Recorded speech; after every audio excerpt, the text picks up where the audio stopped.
Welcome to the Midlife Men podcast with me, Philip Briscoe. In this episode, I'm joined by Mike Dwyer, and he's going to explore how men in midlife can fight back against things like age bias, shifting workplaces, and often career uncertainty, and how he helps them find renewed purpose through connection and resilience. So welcome, Mike. Thanks so much, Philip. So, Mike, many of us in midlife have put in decades of hard work. We've built careers and we've often made a lot of sacrifices along the way. And yet we can still feel kind of chewed up by corporates, by things like shifting technology, corporate consolidation, office politics. So from your perspective, why is this such a common experience? At first, technology is just inexorable. Everything I see in the business press is talking about how AI is removing the bottom ladder of the entry-level jobs, but I think it impacts throughout. And another, globalization, economics. I came across a Wall Street Journal article recently where 4 or 5 major CEOs, one in fact, Wells Fargo Bank, were boasting about headcount reduction.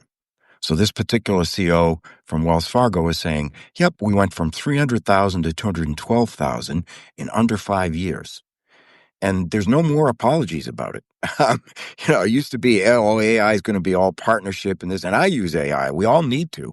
But I think between, globalization and economic pressures and technology, it's bleak out there now. And how is that affecting people who are older, midlife older, than others?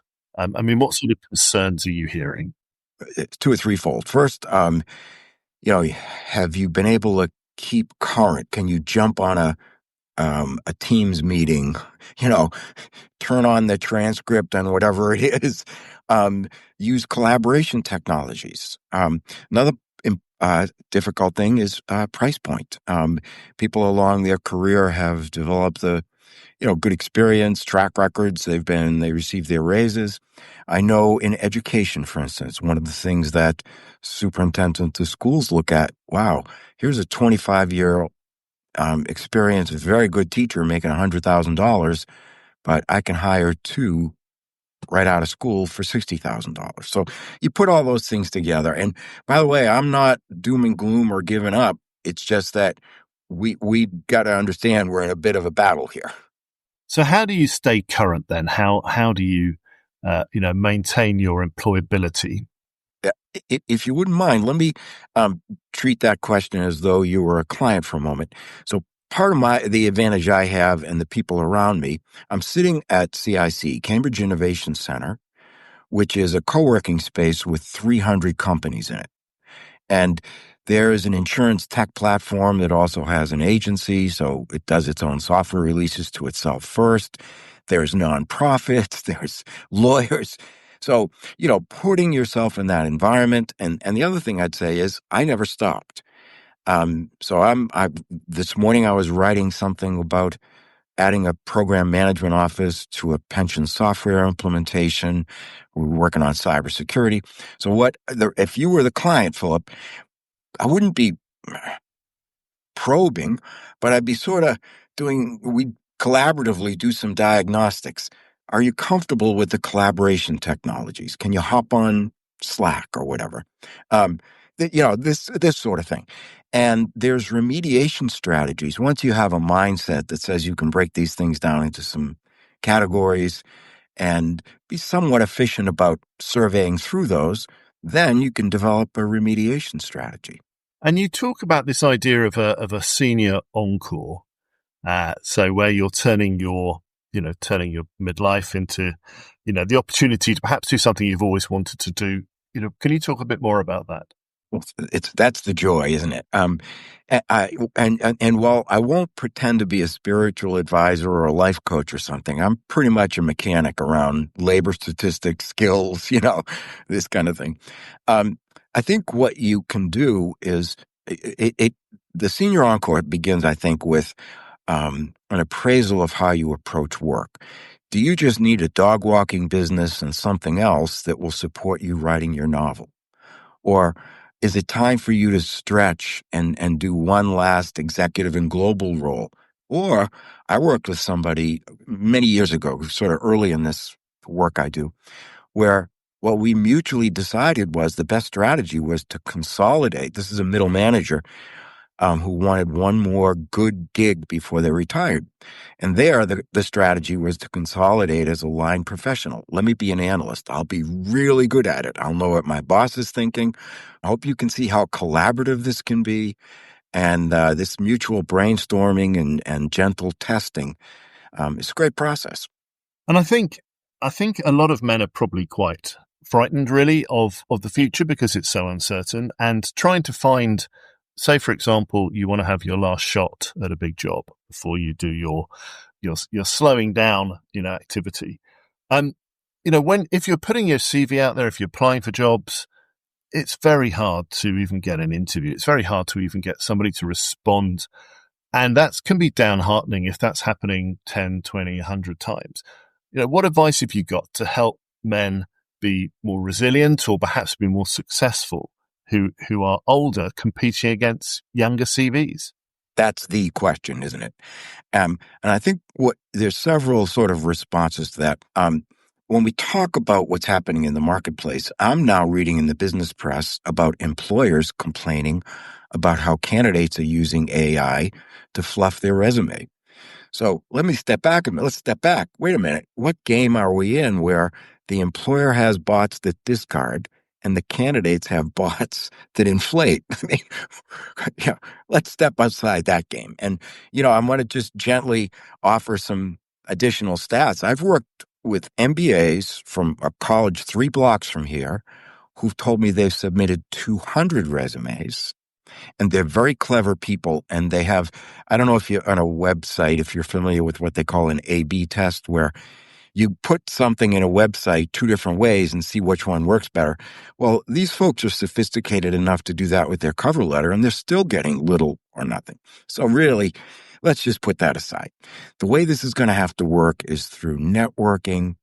You have to find someone you can look in the eyeball and assess each other and get excited about a mutual opportunity. And so how do you plan for that? Let's assume you're a guy in his 50s, let's say, starting to see maybe the writing on the wall, maybe their company's making redundancies, maybe his job is looking like it may be redundant in itself due to technologies. What can he do to prepare and plan for that next stage of his career? Well, to me, intentionality and preparation is how you fight back. And there's going to be a little bit of trial and error, and you're going to have to move outside your comfort zone. When I see the accountant who's really terrified of technology, I'm saying, well, do some networking at the familiar, at the CPA Association, but drop into a tech meetup. Ask a friend who's in data analytics if you can meet with their coffee group. That's terrifying. And yet, if you position it right, and of course, doing this work, you always want to have some techniques. You don't come in to a group that you're not familiar with and act like you know everything. You don't scare them by saying, I'm trying to steal what you're talking about. Best way to present is to say, hey, I think I know a little bit about this. I'd like to validate what I think I know and hear where all this is going. And if you come at it gently enough like that, I think so. That leads to something I've just in the last few weeks come up with. I don't want to overstate it, but this concept I call it topical networking, where you're saying to yourself, well, I'm going to make an intersection of a skill or a sector or something I want to know about, but I don't want to take the online course. Even if I have to drive an hour, I want to find a group that's there. And I hope you can see how this is trying to answer that very question, that this intentionality, this kind of a time budget, I call it a career budget, so many per month. And if you get out there and start doing that, that's, I think, how you can turn the tide. So you've got to really invest in yourself. You can't just sit there and hope that it's going to miraculously work out, due to some sort of magic. So you've got to invest in yourself. And do you think you need, you've amassed all this skill and experience, maybe in a 30-year career, but do you think there's a degree of humility then, especially where you perhaps have to not necessarily retrain, but just upskill? Well, yes. And I think the way to come at it is take a deep breath. You know how at a nice restaurant they bring you a sorbet between courses? To do the mental version of that. And really what you want to do is take an assessment of your comfort level. If you know your sector backward and forward, emerging issues, compliance, front office, back office, well, great. But if there's something there that could do better, well, then that's fine. One of the things I really encourage people to do, and this is where, I mean, we always take on a client or something, but this is not about sales, Philip. It's much like you and I talked. This is about helping. I think the most important thing is to put together a personal board. And I was having a great conversation recently here at CIC after hours with somebody I admire, a young 45-year-old who's pretty fiery. And she was saying, yeah, and a couple of those people on your personal board don't even know what you do, but they'll make sure you're not too timid. They'll tell you honestly if they think you're overreaching and how you'd have to go about that. And I hope you can see that that needs to be part of the equation, that a community, and that again, intentional, who would be interested enough, and it really comes down to how you network and how you live, because if you just ask, if you do a big ask, get me a job, that's a lot. If you approach someone and say, what do you see happening? What should I be studying? Oh, that's flattering, and it's not hard to answer. And so if you do that kind of work for a little bit, I think you can start to picture, well, if I had some people I could get together, and I'd even convene that group once in a while, buy the coffee and bagels or beer or whatever it takes, and do a little mutual brainstorming. So this is your personal board. This is what you mean. So you've got advisors who perhaps you trust. Some you're saying you may not even know that well at the moment, but you think they may be able to help, and just be proactive and go out and speak to them. Absolutely right. Absolutely. In fact, let's poach from the financial services folks. We all know what a portfolio looks like, right? It's a mix of investments. It's got different duration from short to long. I think when you're looking at this personal board, once again, intentionality, you're trying to say to yourself, who's somebody I actually know, an old professor or whatever it is, an old colleague that knows my sector, who's somebody who I maybe don't know so well, but I admire. Because if you can say to someone, listen, I really like that article you wrote or how you led that lecture I attended, once again, that's genuine. It's a little bit disarming. And so, yes, I think if you can look at the formation of your personal board, and even your time management, the pie chart of how you're behaving in your career budget is also a portfolio, right? Some of this, some of that, and something that is tactical and short term, and something that's maybe thinking a little further out. What about those folks that, perhaps they've been an accountant or a software engineer for 35 years, and they realize actually that's not what they want to do at all. And, they've still got another 10, 15 years of work. What are those? How do you even work out what it is you want to do? Because a lot of people don't know. They just know that they don't want to do what they're doing now, but they don't know what that nirvana career is. Well, I think obviously this personal board will be part of that answer. But, if nothing else, Philip, you and I, you've thought about these things, right? One of the things I and some grad students that I really admire put together is this concept of a 1 week, 5-day game plan activity. And what you do in the first day or two is retrospective. Let me look through my old emails and this and that. And the sound we're looking for is, that's right too. I did do event planning. So if you look backwards a little bit, I always meant to follow and see how that company or that person's doing. That creates a dynamic. Then midweek, you shift your attention outside. You start looking at job boards. And I'm a big one.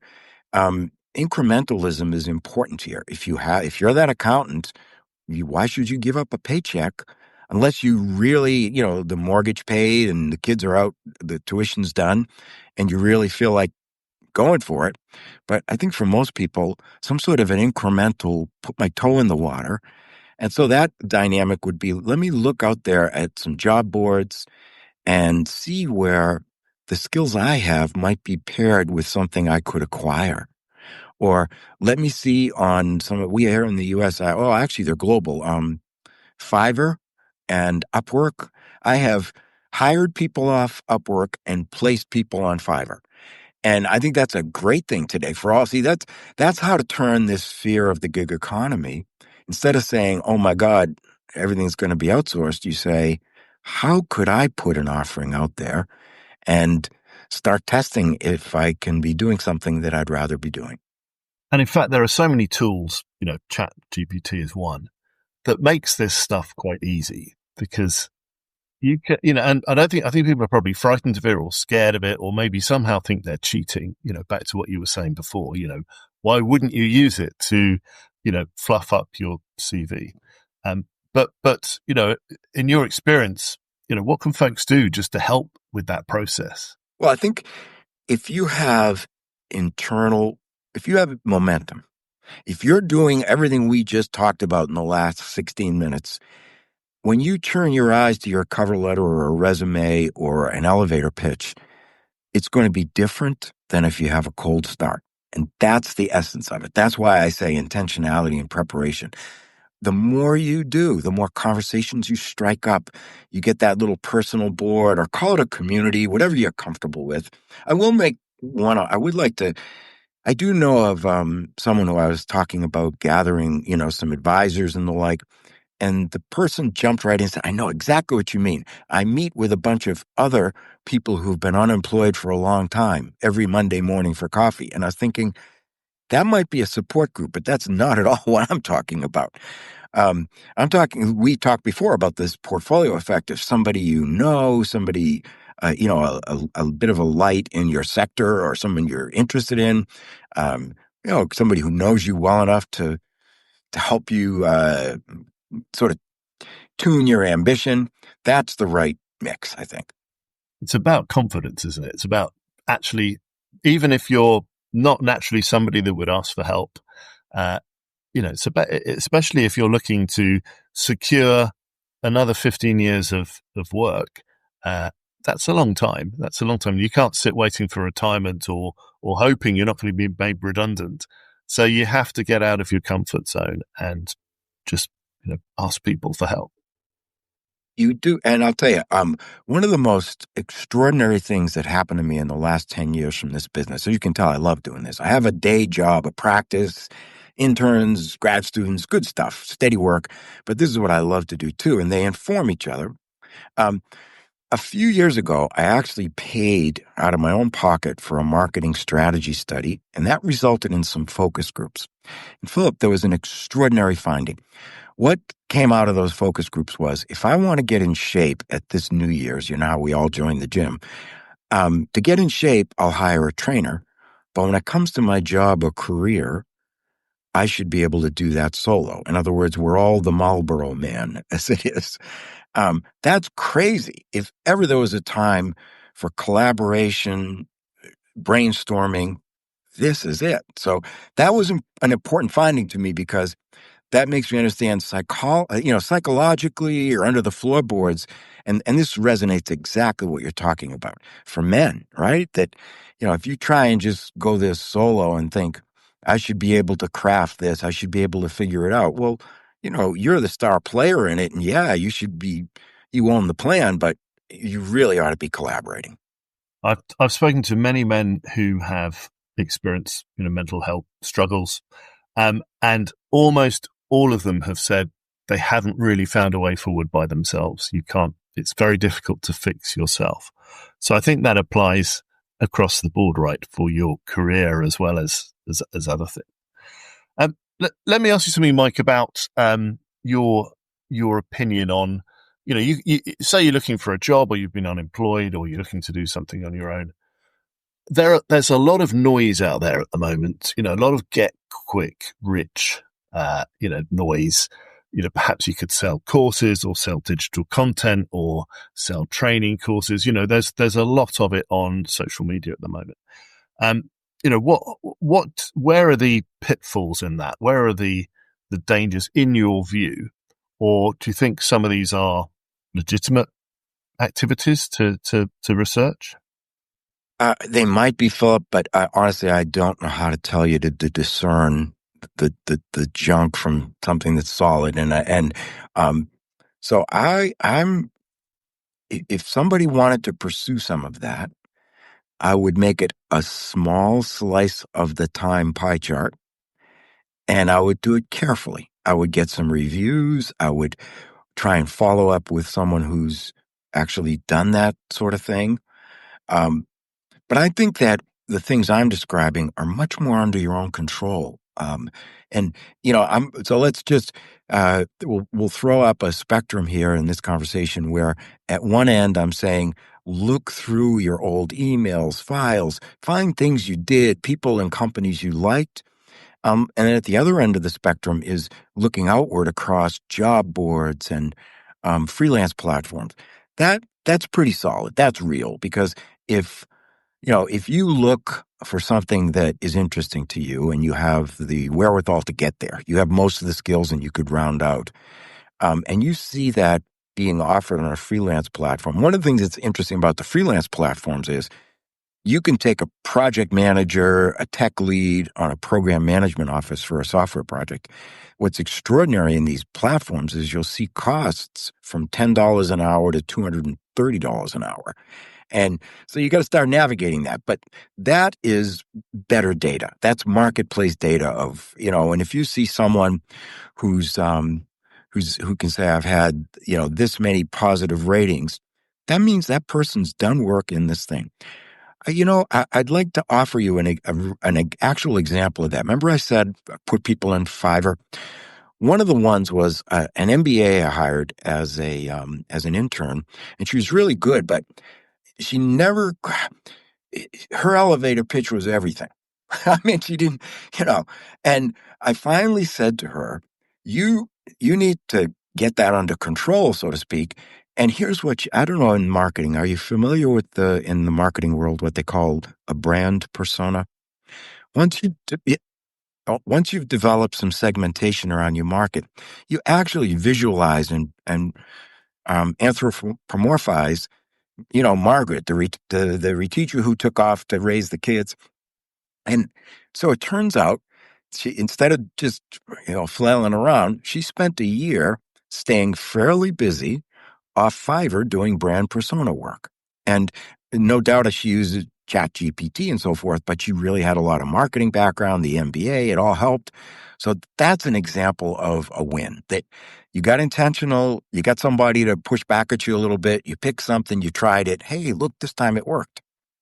So that goes back to, doesn't it, this kind of planning, making sure that, you're sure about your next steps, talking to folks that can give you good advice, and maybe, I guess, constantly reviewing whatever it is you're looking to do. You have to constantly, I guess that's part of staying current in a way that's within your own control.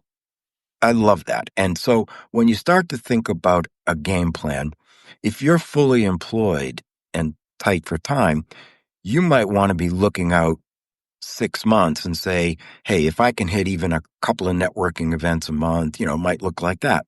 In another situation, you might compress it. But that sort of polling or frequent refresh that you're describing, Philip, that hand in hand with the kind of duration of your game plan and understanding that you're going to be tuning and tweaking, right, as you find out things. I just wanted to talk a little bit more about AI. I know we spoke about it at the beginning of the conversation, but there's going to be a lot of people listening to this who are scared. Scared because they don't understand really what that means. Scared that their job might not exist or might not be done by a human in a few years' time. Where do you think AI is going to hit? Well, I think we all know now that no one should start with a blank sheet of paper in any sector, industry, or activity, or whether it's line professional, middle manager, or executive. You're going to turn to Claude. You're going to turn to ChatGPT. You're going to tell Gemini to look deeper. And so the first thing I remember being at a conversation, it's several years ago, so I want to be fair to my friends, but we were having a Friday night gathering with three or four couples, four couples, and they start talking about AI. And one says, I talked to the IT guy. Another says, I read an article. Oh, try it. There's free, you know. One of the things I tell people in this networking thing, if you want to get current, you and a friend, if you're afraid, if you've never used collaborative tools, Teams, Slack, what can you do about that? You can pay for a course, but you know what else you can do? Download a trial version, work with a friend to schedule a golf tournament. Do something. That's all. Um, and that breaks once you go from what is this to, well, here's what I found. I had somebody in my office who was telling me that I showed her an article in Harvard Business Review that had a really good framework about thinking of AI.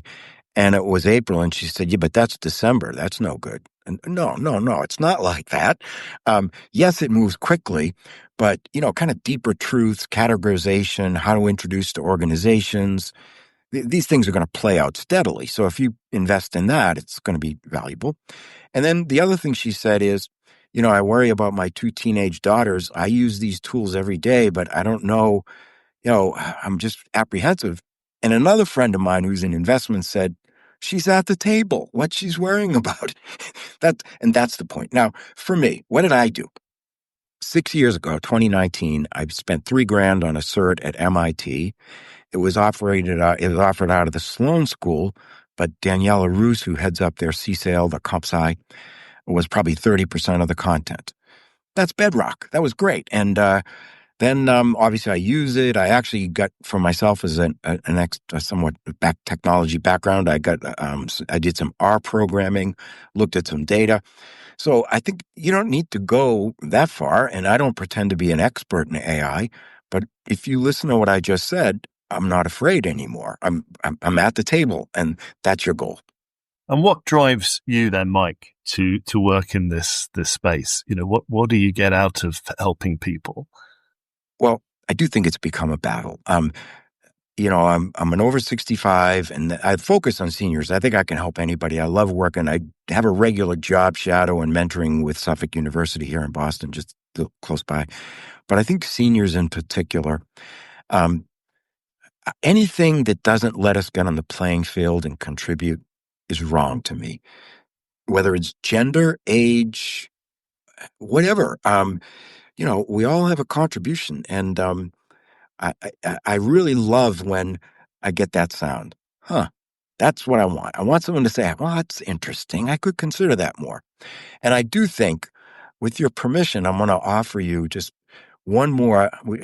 Your friends can help you think out of the box. So 3 or 4 years ago, my wife bought me a drone, and I'm too busy, and it started collecting dust, and I got really mad at myself and said, come on, this is cool. So I watched a couple of the YouTubes. I fired it up, took pictures of the house, started going to my son has a big property, 18 acres, and it's absolutely a hoot. And I'm learning and doing this. So for my birthday, my wife bought me a book on how to do better drone photography, but another one on business models using drones. And I think if you can be open-minded enough to say, and everything has to be time-boxed, no rabbit holes, right? Don't let the internet ruin you. But if you can be disciplined enough to take a look at what are people doing in additive 3D printing? Would I showed a friend of mine at church one of my pictures, and she said, from the drone, and the first thing she said was, wow, you could take a picture of one of my parties or gatherings. Right, but this is all just fun. But the idea is what you want to do with your community is get serious about how could I put a toe in the water? How could I imagine moving into something like this? And I also think for your, instead of just taking it on the chin and feeling downtrodden and just reading the papers about how hard it is to get a job, if you're doing things and meeting people and chatting it up, it's the right mental health model. And that's really interesting what you're saying, actually, that perhaps your hobbies or don't just focus on your career, have something outside of that, because you never know, that could end up identifying a whole new way of life, I guess, way of working. Your example with the drone. And that's where, yes, and I hope, if nothing else, I hope our conversation for anyone in your audience develop comfort level. Don't be that person who says, "I'll pay for a trainer to get in shape, but I'm going to be miserable and try and figure this whole labor market out solo." That just makes no sense to me.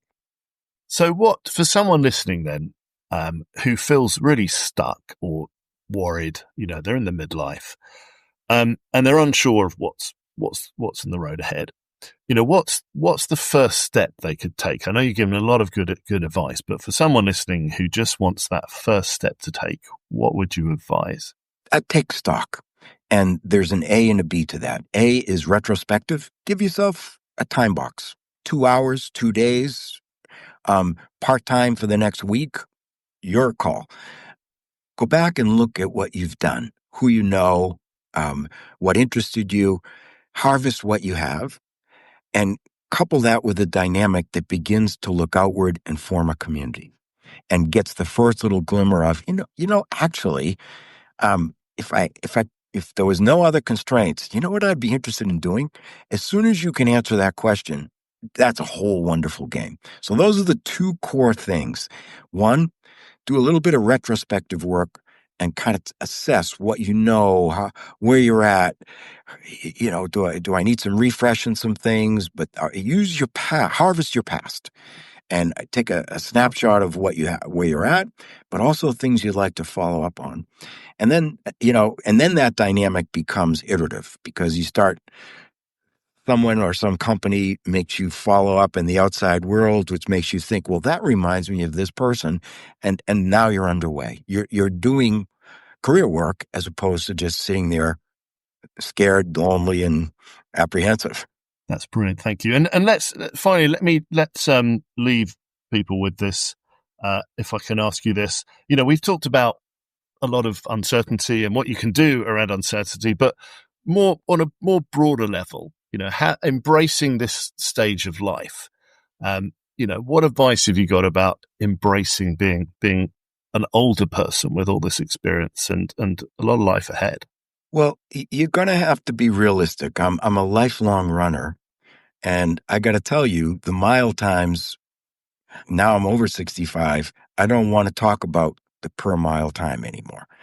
But you know what? I'm still out there for 2-3 miles, 3-4 times a week.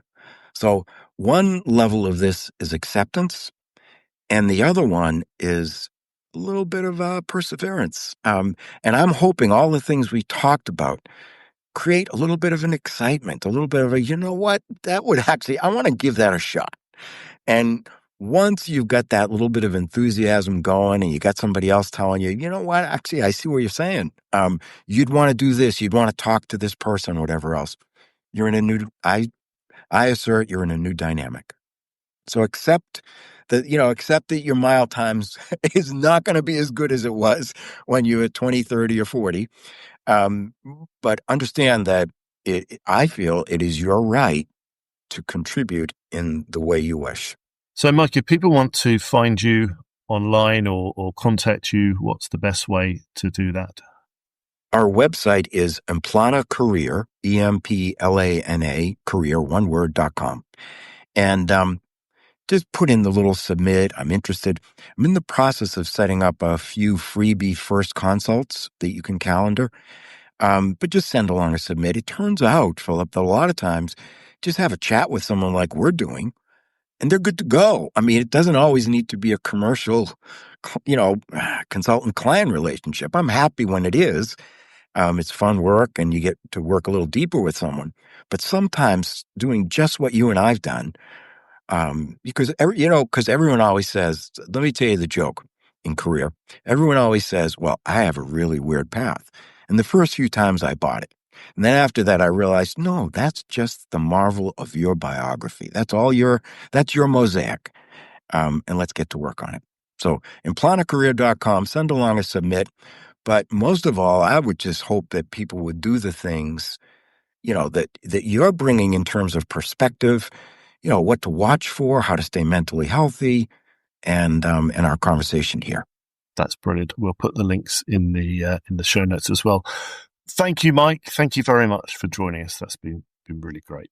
Well, I thank you for doing this whole podcast and for making it so easy and having such a good command and the prompts and questions. Thank you. Thank you for listening to the Midlife Men podcast with me, Philip Briscoe. If you want to find out more about Mike and his work, visit his website, emplannercareer.com. To help raise the profile of the podcast, it really helps if you can review the show and please share it with your networks. If you've got a story you want to share, then do contact me through the website mid-lifemen.com.